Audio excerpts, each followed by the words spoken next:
আসসালামু আলাইকুম ওয়া রাহমাতুল্লাহি ওয়া বারাকাতুহু। ইন্নাল হামদালিল্লাহ নাহমাদুহু ওয়া নুসাল্লি আলা রাসূলিহিল কারীম, আম্মা বা'দ।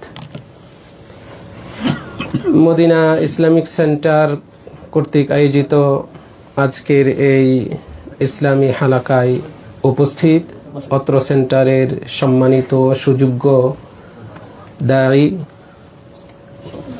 এবং বরেণ্য আলেমে দ্বীন, আমাদের সকলের সুপরিচিত এবং প্রিয় মুখ সম্মানিত শেখ ডক্টর জৈনুল আবেদিন হাফিজাহুল্লাহ,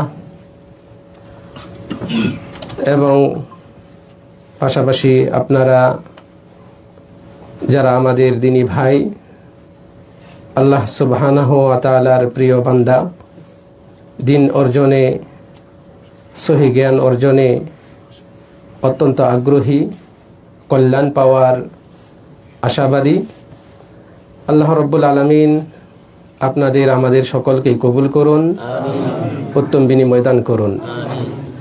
আমি শুরুতেই আল্লাহ সুবহানাহু ওয়া তাআলার শুকরিয়া আদায় করছি, যিনি আমাকে আমার সংক্ষিপ্ত সফরের ভেতরেও আমার প্রাণ প্রিয় ভাইদের সাথে সাক্ষাতের সুযোগ করে দিয়েছেন, কিছু নসিহা উপস্থাপন করার সুযোগ করে দিয়েছেন। আলহামদুলিল্লাহ। আমরা পবিত্র মদিনা মুনাওয়ারায় অবস্থান করছি।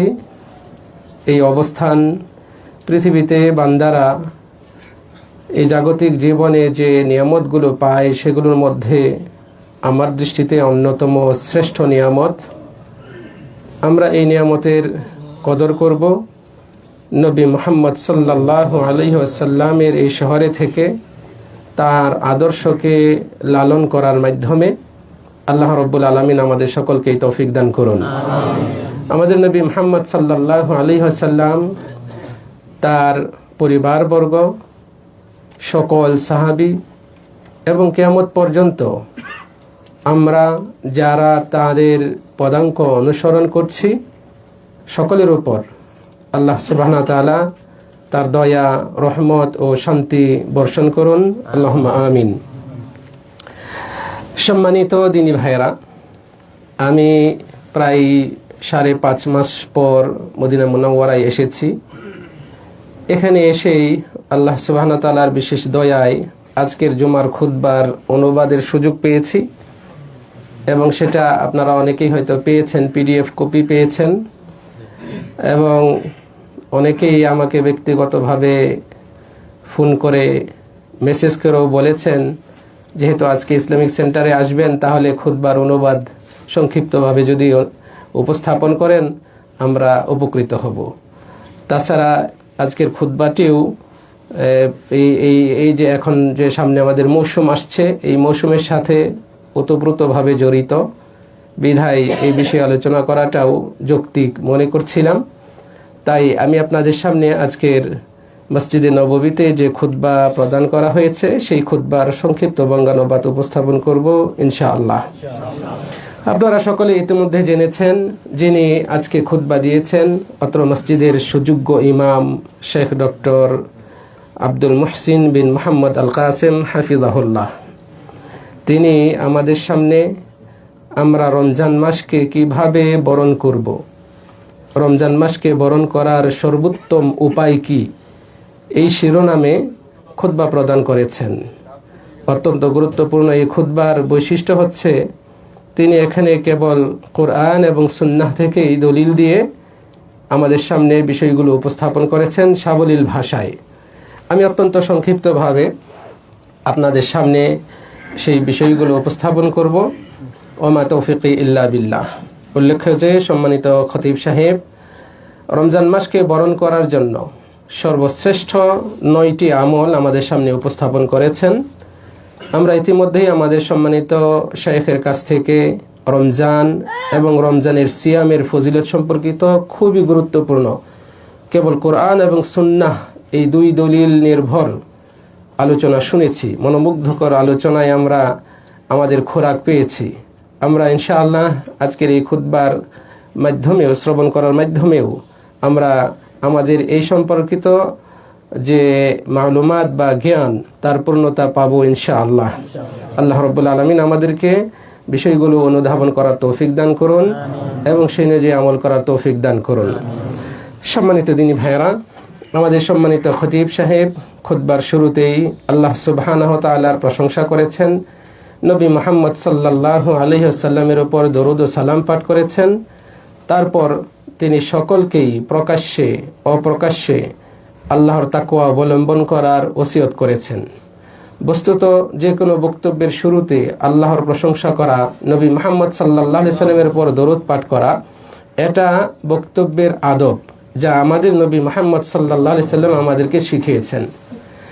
আর বক্তব্যের শুরুতে তাকওয়ার ওসিয়ত করা, এটা বিশেষ করে সৌদি আরবের আলেমদের একটা বৈশিষ্ট্য, যারা প্রত্যেক বক্তব্যের শুরুতে হামদ সানার পরেই তাকওয়ার ওসিয়ত করবেন। এবং এক্ষেত্রে আমরা আরও লক্ষ্য করেছি যে এই সমস্ত আলেমগণ তারা আগে নিজের নফসের উপর উসিকুম ওয়া নাফসি, আমি তোমাদেরকে আপনাদেরকে এবং আমি আমার নফসকে ওসিয়ত করছি বিতাকওয়া আল্লাহ, আল্লাহর তাকওয়া। তো এই যে তাকওয়ার নসিহত, এটা অত্যন্ত গুরুত্বপূর্ণ, কারণ তাকওয়া হচ্ছে মুমিনের সবচেয়ে শ্রেষ্ঠ পাথেয়। তাকওয়া ছাড়া কোনো ব্যক্তি জান্নাতেই প্রবেশ করতে পারবে না। যারা জান্নাতে প্রবেশ করবে এরা মুত্তাকি হবে, মুত্তাকি ছাড়া অন্যদের জন্য জান্নাত নাই। যাদের আমল আল্লাহ তাআলা কবুল করবেন তারা মুত্তাকি হবে, মুত্তাকি ছাড়া অন্যদের আমল আল্লাহ তাআলা নিবেন না। ইন্নামা ইয়াতাকাব্বালুল্লাহু মিনাল মুত্তাকিন, আল্লাহ তো মুত্তাকিদের কাছ থেকে আমল কবুল করবেন।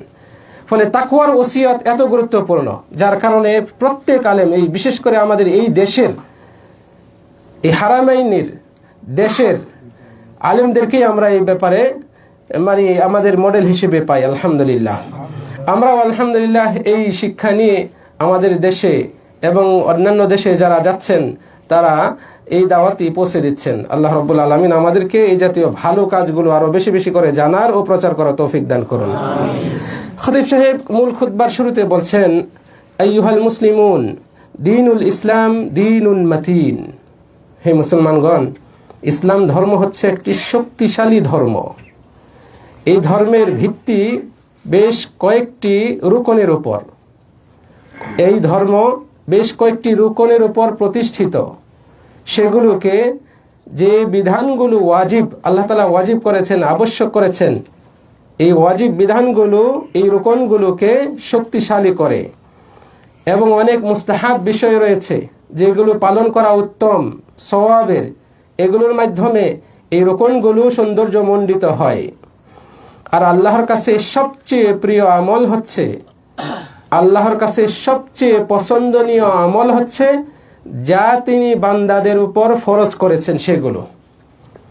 আবারও বলছি, আল্লাহ রাব্বুল আলামিন আমার আপনার যে আমলগুলোকে পছন্দ করেন, এক্ষেত্রে সবচেয়ে পছন্দনীয় আমল হচ্ছে যা তিনি আমাদের উপর ফরজ করেছেন। কাজেই আমরা ফরজ ইবাদতগুলোকে সবচেয়ে বেশি গুরুত্ব দিব। হাদিসে কুদসিতে আল্লাহ রাব্বুল আলামিন এই কথাটি বলেছেন যে বান্দারা আমার নৈকট্য অর্জন করতে পারে যে আমলগুলোর মাধ্যমে, এগুলোর মধ্যে সবচেয়ে প্রিয় হচ্ছে আমার কাছে যা আমি বান্দাদের উপর ফরজ করেছি। কাজে ফরজ সালাত, ফরজ সিয়াম, ফরজ সাদাকা, ফরজ অন্যান্য বিধান, এগুলো সব আল্লাহর কাছে অন্যান্য অর্থাৎ নফল, সুন্নত এগুলোর চেয়ে বেশি প্রিয়। আমরা চালিয়ে যাব। সম্মানিত দিনী ভাইয়েরা, আল্লাহ রাব্বুল আলামিন যে বিষয়গুলো আমাদের উপর ফরজ করেছেন, আমরা তো জানলাম ফরজ ইবাদত আল্লাহর কাছে সবচেয়ে বেশি প্রিয়। এই ফরজগুলোর মধ্যেও আল্লাহ রাব্বুল আলামিনের কাছে বেশি প্রিয় কিছু বিষয় রয়েছে। খতিব সাহেব বলছেন আল্লাহর কাছে সবচেয়ে বেশি প্রিয় ফরজ ইবাদত এবং সবচেয়ে গুরুত্বপূর্ণ ফরজ ইবাদত হচ্ছে ইসলামের 5টি রুকন। এই 5টি রুকনের কোনো একটা রয়েছে যেগুলো বান্দাকে দিন রাত 24 ঘন্টায় ধারণ করতে হবে, যেমন কালেমা, শাহাদা তথা তাওহীদ। আপনাকে 1 সেকেন্ডের জন্য তাওহীদ থেকে বের হওয়া যাবে না, ঈমান থেকে বের হওয়া যাবে না। প্রথম রুকন যেটা শাহাদাতাইন। কিছু রুকন রয়েছে যেগুলো ব্যক্তির জীবনের প্রত্যেকটা দিন বারবার পালন করতে হয়, দৈনিক বারবার, মানে একাধিকবার সেটা আমলে নিয়ে আসতে হয়, যেমন নামাজ, দ্বিতীয় রুকন as-সালাহ যেটা। কিছু রুকন রয়েছে যেগুলো ব্যক্তির সারা জীবনের কোনো একবার পালন করলেই যথেষ্ট, যেমন কে বলতে পারবেন? হজ। আবার কোন রুকন রয়েছে যেগুলো ব্যক্তি বছরে একবার পালন করলেই, একবার পালন করতে হয়, যেমন সিয়াম, জাকাত আমাদের উপর যাদের নেশাব পরিমাণ সম্পদ আছে বছরে একবার আদায় করলেই হয়ে যায়। তো এরকম খতিব সাহেব এভাবে আমাদের সামনে আল্লাহর কাছে সবচেয়ে প্রিয় যে 5টি ফরজ ইবাদত রয়েছে সেগুলোর বিশ্লেষণ সংক্ষিপ্তভাবে তুলে ধরেছেন। এরপর তিনি বলছেন ওয়া সিয়ামু রমাদান রুকনুন ইয়াজিবু কুল্লা আম, যে রমজান মাসের রোজা বা সিয়াম এটা এমন একটা রুকন যা প্রতি বছর পালন করা আবশ্যক, ওয়াজিব। আমাদের নবী মুহাম্মদ সাল্লাল্লাহু আলাইহি ওয়াসাল্লাম যখন এই রমজানের মৌসুম ঘনিয়ে আসতো তখন তিনি সাহাবীদেরকে বলতেন আতাকুম রমাদান শাহরুন মুবারক, তোমাদের মাঝে রমজান আগমন করেছে, একটি বরকতময় মাস। আল্লাহ রাব্বুল আলামিন তোমাদের উপর এই মাসের সিয়াম সাধনাকে ফরজ করে দিয়েছেন। এই সময় আসমানের দরজাগুলোকে খুলে দেওয়া হয়, জাহান্নামের দরজাগুলোকে বন্ধ করে দেওয়া হয়, আর বিতাড়িত শক্তিশালী যে শয়তান রয়েছে, মারাত্মক যে শয়তান রয়েছে, ক্ষতিকারক শয়তান রয়েছে, তাদেরকে শৃঙ্খলাবদ্ধ করা হয়, মানে তাদেরকে বেঁধে রাখা হয়।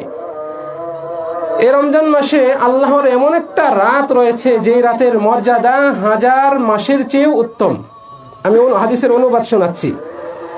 তারপরে রাসূল সাল্লাল্লাহু আলাইহি ওয়াসাল্লাম বলছেন মান হুরিমা খায়রাহা ফাকাদ হুরিমা, যে ব্যক্তি এর কল্যাণ থেকে বঞ্চিত হলো সে প্রকৃতই বঞ্চিত, হতভাগ্য। আল্লাহ রাব্বুল আলামিন আমাদেরকে সেই হতভাগ্যদের অন্তর্ভুক্ত না করুন।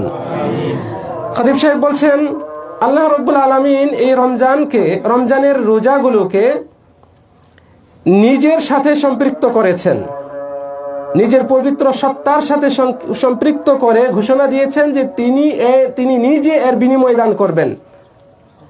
যারা সিয়াম পালন করে তিনি নিজে এর বিনিময় দান করবেন। এই কথাটা হাদিসে আসছে। এটার প্রেক্ষিতে খতিব সাহেব বলছেন ওয়াইদা তাওয়াল্লাল কারীমুল ইআতা বিনাফসিহি, যখন মহাদাতা নিজে পুরস্কার দেওয়ার দায়িত্ব নেন, ফালা তাসাল আন মিকদারিল আতা, কতটুকু কি সওয়াব দিবেন, কত পরিমাণ দিবেন সেটার জিজ্ঞাসা করতে যেও না, ওটা জিজ্ঞাসা করার কোনো প্রয়োজনই নাই। যখন আল্লাহ নিজে দায়িত্ব নিয়েছেন যে আমি নিজে পুরস্কার দেব, কি পুরস্কার দেবেন, কতটুকু দিবেন, এটা প্রশ্ন করার দরকারই নাই, কারণ তিনি মহাদাতা, তার কাছে কোনো কিছুর অভাব নেই, তিনি শুধু দিতেই থাকেন, কিন্তু তার কাছ থেকে কমে না। কাজেই কতটুকু দিবেন এটা প্রশ্ন করার কোনো প্রয়োজনই নাই। খতিব সাহেব এই কথা বলার পর একটি হাদিসের কুদসি থেকে আবার দলিল উল্লেখ করছেন, যেখানে স্বয়ং আল্লাহ তাআলা বলছেন কুল্লু আমাল ইবনে আদম লাহু ইল্লা সিয়াম, আদম সন্তান যত আমল করে এগুলো সবই তার জন্য, তবে সিয়াম ব্যতীত। ফাইন্নাহু লি ওয়া আনা আজজি বিহি, কারণ সিয়াম হচ্ছে আমার জন্যই, আমি এর প্রতিদান দেব। সহিহ বুখারী এবং মুসলিমের এই হাদিসে আল্লাহ রাব্বুল আলামিন এইভাবে উল্লেখ করছেন। ইবনে হাজার আসকালানী এই হাদিসের ব্যাখ্যায় বলছেন যে সকল আলেম একমত যে এখানে সিয়াম দ্বারা উদ্দেশ্য হচ্ছে ওই ব্যক্তির সিয়াম যে ব্যক্তি সিয়াম পালনের সময় কথা, কাজ, এরকম যা সে প্রকাশ করে, এই জাতীয় মানে অন্যায় থেকে মুখ দ্বারা অথবা কাজের মাধ্যমে যে অন্যায় ঘটে, এই জাতীয় অন্যায় থেকে যে ব্যক্তি হেফাজতে থাকতে পারে সেই ব্যক্তির সিয়াম এখানে উদ্দেশ্য করা হয়েছে। যে সিয়ামের সওয়াব বা ফজিলত প্রতিদান স্বয়ং আল্লাহ দেবেন, সেই সিয়াম হবে ওই ব্যক্তির যে তার কথা দ্বারা, যে তার কর্ম দ্বারা কোনো অন্যায় করে নাই সিয়াম সাধনের সময়। কাজেই সিয়ামরত অবস্থায় আমরা অন্যায়, অশ্লীল, পাপাচার থেকে অবশ্যই বিরত থাকব, তবেই আমরা স্বয়ং আল্লাহর কাছ থেকে এর বিনিময় পাব। আল্লাহ তাআলা আমাদেরকে তৌফিক দান করুন। খতিব সাহেব তারপরে বলছেন, রমজান মাস হচ্ছে একটা সম্মানিত মেহমান। এই মাস হচ্ছে মেহমানের মতো, যে আগমন করে আবার প্রস্থান করে চলে যায়। মৌসুমুন আজিজ, একটি শক্তিশালী সম্মানিত মৌসুম। ইউস্তাকবালু বিল বিশারাতি ওয়াস সুরুর, এই রমজান মাসকে গ্রহণ করতে হয়, স্বাগত জানাতে হয় আনন্দ উদ্দীপনার মাধ্যমে। রমজান মাস আসছে, ঘনিয়ে আসছে, এতে প্রকৃতপক্ষে যারা মুমিন তারা আনন্দিত হয়, খুশি হয়। এই মাস পেয়ে রমজানের সিয়াম সাধনা করবে, কিয়ামুল লাইল পালন করবে, জিকির আজকার করবে, বেশি বেশি কোরআন তেলাওয়াত করবে, আল্লাহ রাব্বুল আলামিনের কাছ থেকে গুনাহগুলো মাফ করিয়ে নেবে, নিজেকে আল্লাহর কাছে সুপর্দ করবে, আল্লাহর সান্নিধ্যে নিয়ে যাবে। এটা তাদেরকে আনন্দে দেয়, এটা ভাবলে আনন্দে দেয়। তো প্রকৃতপক্ষে মুমিন বান্দারা রমজান মাসকে স্বাগত জানায় আনন্দ উৎফুল্লতার মাধ্যমে, সাথে সাথে। তিনি বলছেন, ওমিন খাইরি মা ইউস্তাকবালু বিহি রমাদান, রমজান মাসকে এই স্বাগত জানানোর সর্বোত্তম উপায় হচ্ছে, এই কথা বলে তিনি এক এক করে 9টা উপায় আমাদের সামনে উপস্থাপন করেছেন। প্রথমে তিনি বলছেন, আল ইহসানু ক্বাবলা কুদুমিহি, রমজান আগমন করার আগে সৎকর্ম, নেক আমলগুলো শুরু করা। ইহসান এর এক বহু ব্যাখ্যা রয়েছে। তো বিশেষ করে রমজানের আগেই রমজান কেন্দ্রিক যে ইবাদতগুলো রয়েছে এইগুলো আগে থেকেই শুরু করে দেওয়া। রমজানে আমরা সিয়াম সাধনা করি, রমজান আসার আগেই এই শাবান মাসে আমরা সিয়াম পালন করব। রমজান মাসে কোরআন তেলাওয়াত করি, কোরআন তেলাওয়াতের মাস, এই শাবান মাসে আমরা কোরআন তেলাওয়াত করব। আমাদের সালাফগণ এই শাবান মাস আসলে এই মাসকে তারা শাহরুল কুররা বলে আখ্যায়িত করতেন। শাহরুল কুররা মানে কারীদের মাস, কোরআন তেলাওয়াতকারীদের মাস। তারা এই শাবান মাসে বেশি বেশি করে কোরআন তেলাওয়াত করতেন, অভ্যস্ত হতেন, অনুশীলন করতেন, যাতে রমজান মাসে আরো বেশি করে এই আমলগুলো করতে পারেন। তো এইভাবে রমজান কেন্দ্রিক যে আমলগুলো রয়েছে এইগুলো আমরা আগে থেকে এই শাবান মাসেই যদি অনুশীলন করি, তাহলে রমজান মাসে এগুলো পালন করা আমাদের জন্য আরো সহজ হয়ে যাবে, যেহেতু আমরা আগে থেকেই অনুশীলন করার মাধ্যমে অভ্যস্ত হয়ে গেলাম। এইভাবে রমজান মাস আসার আগেই প্রস্তুতি গ্রহণ করা। তিনি বলছেন, ফাল মুকদ্দিমাতু উনওয়ানুন আলা ইহসানি মা বাদাহা, কোন বস্তুর, কোন বিষয়ের মানে প্রারম্ভিকায় বা আগেই ওই জাতীয় ওই বস্তুটাকে সাদরে গ্রহণ করার জন্য, সুন্দরভাবে মূল্যায়ন করার জন্য অগ্রিম আমল করা, সেই বস্তুকে, মূল বস্তুকে পাওয়ার সাথে সাথে সেটাকে যথার্থ মূল্যায়ন করার একটা আলামত বহন করে। কাজে রমজান মাস আসার আগেই যদি আমরা শাবানে আমলগুলো ঠিকমতো শুরু করে দিতে পারি, তাহলে আমরা রমজান মাসকে সুন্দরভাবে মূল্যায়ন করতে পারবো। এটা একটা ইঙ্গিত বহন করে আমাদের এইভাবে মূল্যায়ন করার মাধ্যমে। তিনি বলছেন, শাহরু রমাদান শাহরুল হাসাদ, রমজান মাস হচ্ছে ফসল ঘরে তোলার মাস। রমজান মাস ফসল ঘরে তোলার মাস। তাহলে ফসল তো আপনাকে আগে ফলাতে হবে, সেই ফলাতে হবে আমাদেরকে এই শাবান মাসে প্রস্তুতি নিয়ে শুরু করার মাধ্যমে। নবী মুহাম্মদ সাল্লাল্লাহু আলাইহি ওয়াসাল্লাম শাবান মাস আসলেই প্রস্তুতি গ্রহণ করতেন। তাই তো মা আয়েশা রাদিয়াল্লাহু আনহা বলছেন যে, লাম আরান নবী সাল্লাল্লাহু আলাইহি ওয়াসাল্লাম সামা মিন শাহরিন কত আকসারা মিন সিয়ামিহি মিন শাবান, আমি রাসূল সাল্লাল্লাহু আলাইহি ওয়াসাল্লামকে শাবান মাসের চেয়ে এত বেশি পরিমাণ রোজা রাখতে দেখিনি অন্য কোনো মাসে। কারণ এর পরেই তো রমজান মাস আসছে। কারণ রমজান মাসের মূল ইবাদত হচ্ছে সিয়াম পালন করা। তো এইটাতে যেন কোনো রকমের নেতিবাচক প্রভাব না পড়ে, তিনি শাবান মাসে আগে থেকেই প্রস্তুতি নিয়ে বেশি বেশি করে রোজা রাখতেন।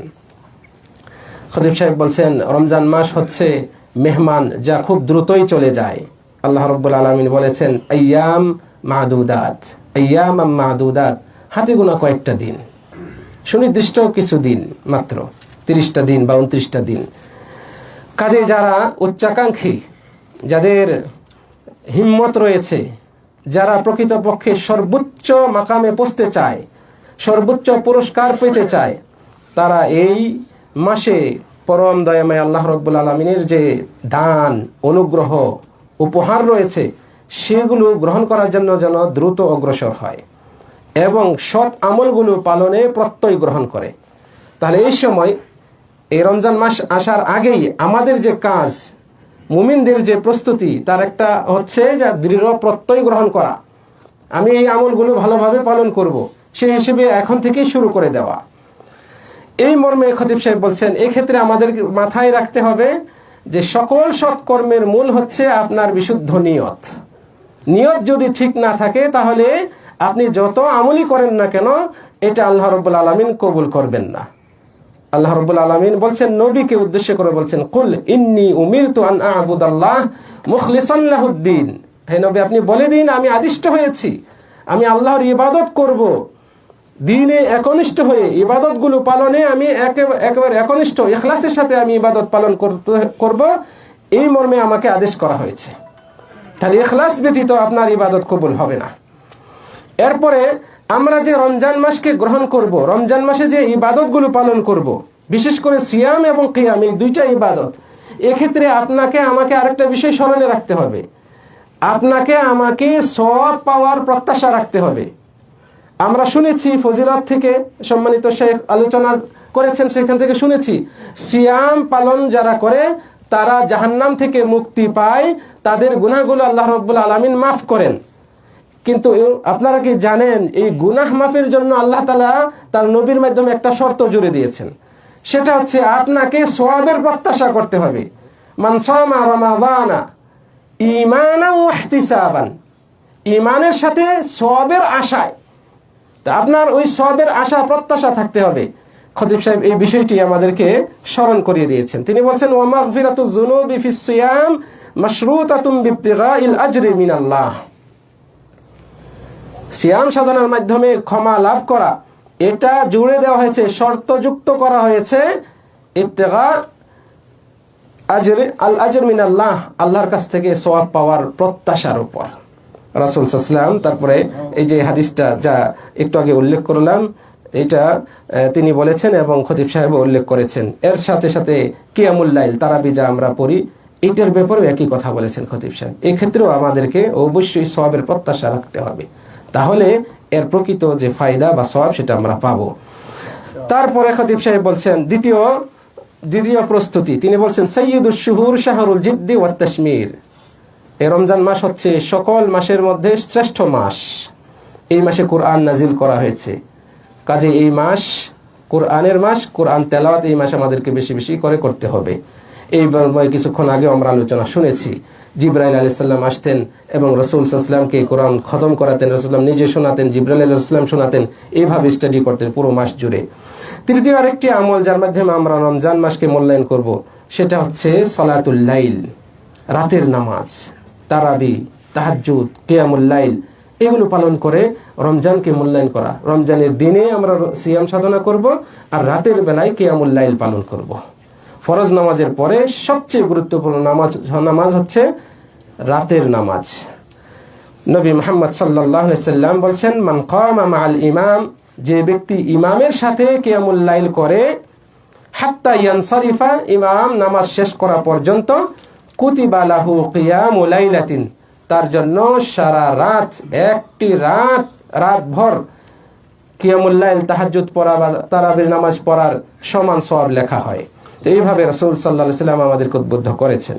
4 নম্বর আমল আমাদের সম্মানিত খতিব সাহেব আজকে উল্লেখ করেছেন যে এই সময় আমরা বেশি বেশি করে দোয়া করব। রমজান মাস পেয়ে আমরা দোয়ায় আমাদের হাতকে উত্তোলন করব, প্রতিনিয়ত আল্লাহ রাব্বুল আলামিনের কাছে আমাদের মনোবাসনা ব্যক্ত করব, আমাদের জীবনের গুনাহগুলো মাফ করিয়ে নেওয়ার জন্য ক্ষমা প্রার্থনা করব, দোয়া করব। রোজাদারের দোয়া আল্লাহ রাব্বুল আলামিন ফেরত দেন না। হাদিসে আসছে 3 শ্রেণীর মানুষের দোয়া আল্লাহ তাআলা ফেরত দেন না। তাদের মধ্যে হচ্ছে অন্যতম হচ্ছে রোজাদার ব্যক্তি, যতক্ষণ না সে ইফতার করে, রোজা শেষ করে, এইভাবে হাদিসে আসছে। এছাড়াও আরো বহু হাদিস রয়েছে মর্মে। সম্মানিত দিনী ভাইয়েরা, 5 নম্বর আমল খতিব সাহেব উল্লেখ করেছেন, এই রমজান মাস হচ্ছে বদান্যতার মাস, অসহায়, গরিব, দুস্থ মানুষদের পাশে দাঁড়ানোর মাস। কাজে এই সময় আমরা দান সৎকার করব, আমাদের হাতকে মুক্ত হস্ত করব, অন্যের সাহায্যে আমরা এগিয়ে আসব। এইভাবে খতিব সাহেব আমাদেরকে উদ্বুদ্ধ করছেন আমরা যেন এই মাসে দান সৎকার করি। কারণ দান সৎকার মাধ্যমে আল্লাহ রাব্বুল আলামিনের নৈকট্য লাভ করা যায়, আল্লাহর রাগ ক্রোধকে দমানো যায় এবং আল্লাহ রাব্বুল আলামিনের সন্তুষ্টি অর্জন করা যায়। এছাড়াও এর বহু ফায়দা রয়েছে। আমি সংক্ষিপ্ত করছি যেহেতু আজান হয়ে গিয়েছে, আমরা যেন জামাতটা ধরতে পারি। তিনি তারপরে আরেকটা আমল আমাদের সামনে উল্লেখ করেছেন, ষষ্ঠ তওবার বিষয়টি। রমজান মাস, এই মাসে তওবা করা অত্যন্ত গুরুত্বপূর্ণ একটি বিষয়। তওবা আমরা জীবনে সব সময় করব। আল্লাহ রাব্বুল আলামিন আমাদের সকল মুমিনদেরকে তওবা করতে আদেশ করেছেন। এই জন্য বহু মুফাসসিরিন বলেছেন যে প্রত্যেক মুমিনের তওবা করা ওয়াজিব, আবশ্যক। তওবা করা একটা আবশ্যক ইবাদত। আবারও বলছি, তওবা করা এটা একটা ওয়াজিব ইবাদত যা প্রত্যেককেই করতে হবে। তুবু ইলাল্লাহি জামিআন আইয়ুহাল মুমিনুন, হে মুমিনগণ তোমরা সবাই আল্লাহর কাছে তওবা করো, এইভাবে আল্লাহ রাব্বুল আলামিন বলেছেন। এই কথাটা বলার আগে বেশ কিছু অপরাধের কথা উল্লেখ করে সেগুলো থেকে আমাদের দৃষ্টিকে অবনত রাখতে, সংযত রাখতে আল্লাহ তাআলা আদেশ করেছেন। তারপরে এই কথা বলেছেন, ওয়াতুবু ইলাল্লাহি জামিআন আইয়ুহাল মুমিনুন। তওবা আল্লাহ রাব্বুল আলামিন বান্দার কাছ থেকে খুবই পছন্দ করেন। অত্যন্ত পছন্দনীয় একটি আমল যা বান্দারা পালন করে আল্লাহ তাআলা পছন্দ করেন। এর মাধ্যমে তিনি সন্তুষ্ট হন, খুশি হন।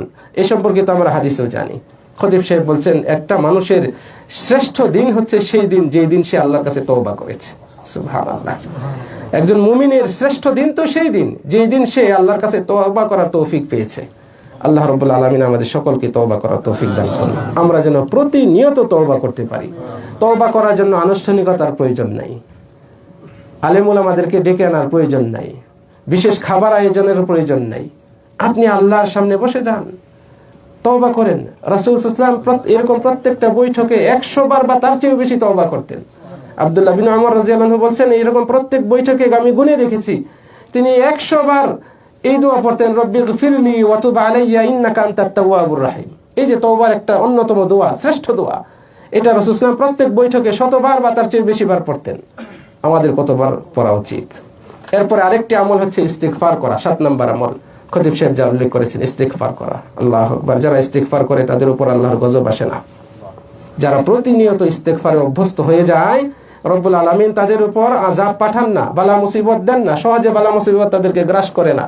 পাশাপাশি 2-3 জন 4-5 জন রয়েছে, পাশের মানুষ বা কোনো মুসিবতে পড়ে যায় কিন্তু এই ব্যক্তিকে আল্লাহ তাআলা হেফাজত করে ফেলেন ইস্তিগফারের কারণে। ইস্তিগফার এত পাওয়ারফুল একটি ইবাদত। সম্মানিত দিনী ভাইরা, তারপরে খতিব সাহেব 8 নম্বরে বলছেন রমজানে একজন রোজাদারের সৌন্দর্য হচ্ছে, তার গলার মালা হচ্ছে আল্লাহর জিকির করা। আল্লাহু আকবার। কত শ্রেষ্ঠ ইবাদত এটা আল্লাহর জিকির। আল্লাহ রাব্বুল আলামিনের কাছে সবচেয়ে প্রিয় এবং আল্লাহর কাছে সবচেয়ে সম্মানিত ইবাদত হচ্ছে এটা। লাইসা শাইউন আকরামা ইনদাল্লাহ মিনাদ দুআ। দুআর চেয়ে আল্লাহর কাছে সম্মানিত কিছু নাই। কোন মুহাদ্দিস আমাদের সালাফদের মধ্যে অনেকে বলেছেন এটার ব্যাখ্যায় জিক্রুল্লাহর কথা বলছেন যে আল্লাহর জিকিরের চেয়ে শ্রেষ্ঠ কোনো ইবাদত আল্লাহর কাছে নাই। এত গুরুত্বপূর্ণ। কোরআনে আল্লাহ রাব্বুল আলামিন এই একটা ইবাদতের ব্যাপারে বহু জায়গায় বলেছেন যে তোমরা বেশি বেশি জিকির করো। উযকুরুল্লাহা যিকরান কাসীরা ওয়ায-যাকিরিনা আল্লাহা কাসীরা ওয়ায-যাকিরাত। বেশি বেশি ইবাদত যেটা পালন করতে বলেছেন আল্লাহ তাআলা সেটা হচ্ছে এই আল্লাহর জিকির। কোরআন মাজিদে আল্লাহ তাআলা এই কথাটা বলেছেন। ইবনুল কাইয়িম রাহিমাহুল্লাহ তিনি বলছেন প্রত্যেক ইবাদত পালনকারীদের মধ্যে সবচেয়ে শ্রেষ্ঠ হচ্ছে সেই ব্যক্তি যে ওই ইবাদত পালনে বেশি আল্লাহর জিকির করে। তাহলে রোজাদারদের মধ্যে শ্রেষ্ঠ রোজাদার, সবচেয়ে আল্লাহর কাছে প্রিয় রোজাদার সেই ব্যক্তি যে রোজা রেখে বেশি জিকির করেছে। নামাজীদের মধ্যে শ্রেষ্ঠ নামাজি সেই ব্যক্তি যে নামাজে বেশি জিকির করেছে, রুকু সাজদায় শেষ বৈঠকে এভাবে, অথবা কিয়ামের মধ্যেও যে ব্যক্তি বেশি জিকির করেছে। কোরআন তেলাওয়াতটাও কিন্তু আল্লাহর জিকির। তাহলে যে ব্যক্তি বেশি তেলাওয়াত করে তার নামাজটা আল্লাহর কাছে বেশি প্রিয় যে সংক্ষিপ্ত করে তার চেয়ে। তো এইভাবে প্রত্যেক ইবাদতে যে বেশি জিকির করে ওই সেম ইবাদতকারীদের মধ্যে এই ব্যক্তি আল্লাহর কাছে বেশি প্রিয়। কাজে রমজানের অন্যতম শ্রেষ্ঠ ইবাদত হচ্ছে বেশি বেশি জিকির করা, আমরা এই জিকিরের মাধ্যমে রমজানকে বরণ করে নিব। আল্লাহ তাআলা তৌফিক দান করুন। খতিব সাহেব সর্বশেষ যে আমলটি আমাদেরকে স্মরণ করে দিয়েছেন সেটা হচ্ছে সালামাতুল কলবি মিনাদ দানাসি ওয়াল মাআসি, নিজের অন্তরকে সব রকমের অন্যায় পাপ থেকে মুক্ত রাখার প্রচেষ্টা করা। এটা রিফাতুল লিসসাইম, রোজাদারের সম্মানকে বৃদ্ধি করে দেয়। অন্যায় পাপ থেকে মুক্ত রাখা, হিংসা বিদ্বেষ থেকে অন্তরটাকে হেফাজত করে রাখা, এটা রোজাদারের সৌন্দর্য বৃদ্ধি করে, সম্মানকে বৃদ্ধি করে। আল্লাহ তাআলা বলছেন ইয়াউমা লা ইয়ানফাউ মালুন ওয়ালা বানুন, সেই দিন ধন সম্পদ সন্তান সন্ততি কোনো কাজে আসবে না, ইল্লা মান আতাল্লাহা বিকলবিন সালিম, তবে যে ব্যক্তি আল্লাহর কাছে আসবে প্রশান্ত এবং কি বলা হয় পরিশুদ্ধ অন্তর নিয়ে, সেই ব্যক্তির এই প্রশান্ত বা পরিশুদ্ধ হৃদয় নিয়ে আগমন করাটাই তার জন্য উপকারে আসবে। যাই হোক, আল্লাহ রাব্বুল আলামিনের কাছে এই সংক্ষিপ্ত আলোচনা শেষে কামনা করি রব্বুল আলামিন আমাদেরকে রমজানের প্রস্তুতিমূলক যে বিষয়গুলো আমরা খুতবার মাধ্যমে শুনেছি সেগুলো আমল করার তৌফিক দান করুন। আমাদের সম্মানিত শেখ রমজানের ফজিলত, সিয়ামের ফজিলত সম্পর্কে যা আমাদের সামনে উপস্থাপন করেছেন আমরা যেন সেগুলো আমল করতে পারি, রব্বুল আলামিন আমাদেরকে তৌফিক দান করুন। আমি অত্যন্ত আনন্দিত আপনাদের মাঝে আজকে উপস্থিত হতে পেরেছি। রব্বুল আলামিন আমাদের এই উপস্থিতিকে আপনাদের